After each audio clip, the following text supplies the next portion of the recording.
Hi students, the purpose of this video, so you see now I've taken my second screenshot, which is step 5, setting the location line to core face exterior.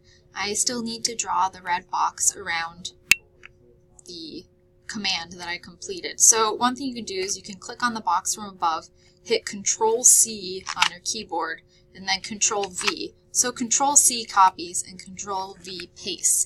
And then I'm going to bring this box around the command that I just completed to show that it is done.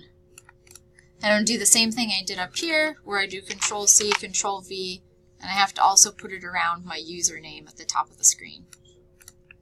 Alright, and you're going to continue on like that for all of the steps. So you're writing the title of the exercise, the step, then you're putting the box around each step that you're completing, showing the entire Revit screen.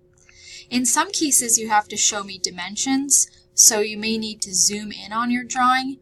So in those cases, you're going to have to take 2 screen captures. Let me show you in an example. So for example, in step number 11, I had to adjust the temporary dimension here to 12 feet. However, this is difficult to read. So you're going to do a couple of different things. One, you're going to put those boxes around everything again. So Control-C and Control-V, and I'm going to drag this down around the 12-foot dimension.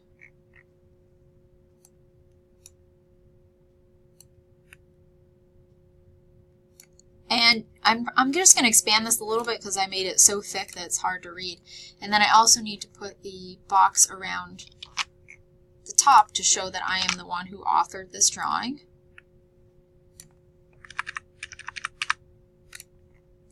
And then secondly, I'm going to type down here a zoom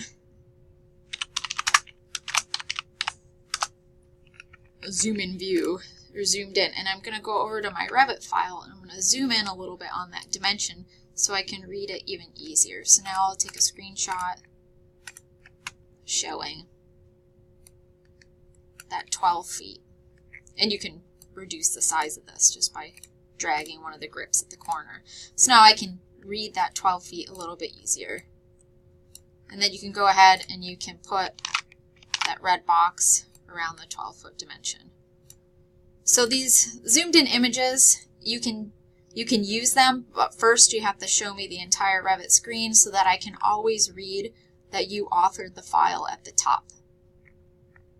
And for the last part, we're going to add our footer. So we're going to double click at the bottom, which opens the footer. And for the footer, I need you to use the date and time stamp and the author stamp that are part of the header and footer tools. Don't just type in here. I can't just type Gerdo and when I completed it. I need you to use the tools. So they are taking information off of the computer you're using and putting it onto the document.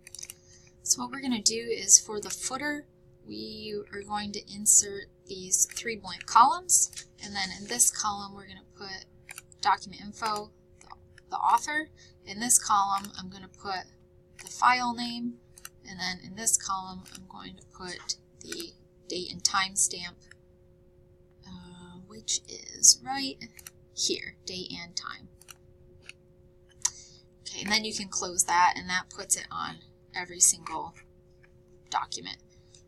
And then go ahead and save your Word document as well as your Revit file. So the other part of the homework submissions that's new is going to be that you're going to submit your Microsoft Word file and also your Revit file for every assignment. If you have any questions, please contact me.